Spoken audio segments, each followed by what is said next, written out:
Hello, ka-homebees! Good morning! Oh, nakikita nyo to? Suman. Masarap niya. Ang ganda ng blending. Nabili ko siya sa market. Nung bumili ako ng pinya. Ayan, may pinya tayo ngayon dito sa Bontoc. Ayan, so busy season ngayon, ano? Alam ko busy ka.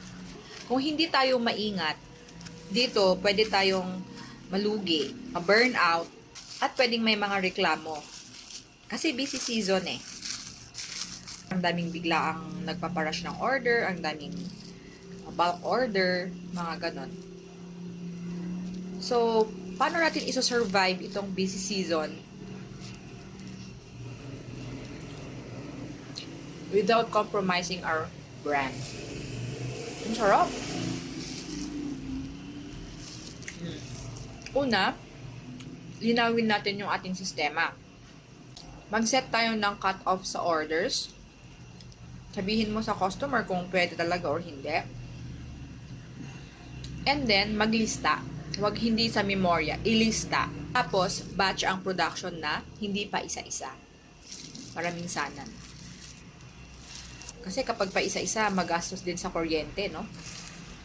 So, alam ko na overwhelmed tayo dahil sa orders, di ba? Kapag maraming orders, automatic maraming kita yung nasa isip natin.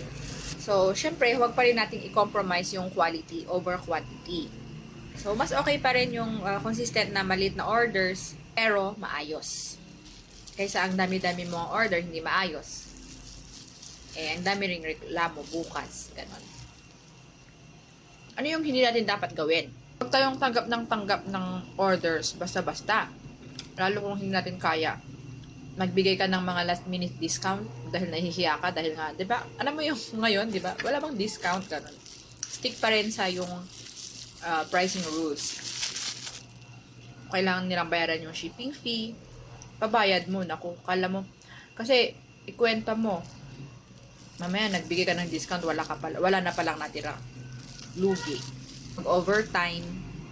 Tapos, wag na wag i-sacrifice para ang quality para lang matapos. Yan. So, busy season nga, tama. Pero hindi siya charity season. Okay? Magbigay tayo ng mga kaya nating ibigay. Pero wag naman yung as in na nakakahatak sa ating cash flow. Goal natin ngayong busy season, hindi lang makapag-deliver, makalabas ka na buo yung negosyo mo, buo pa rin yung tiwala, at hindi ka burnout.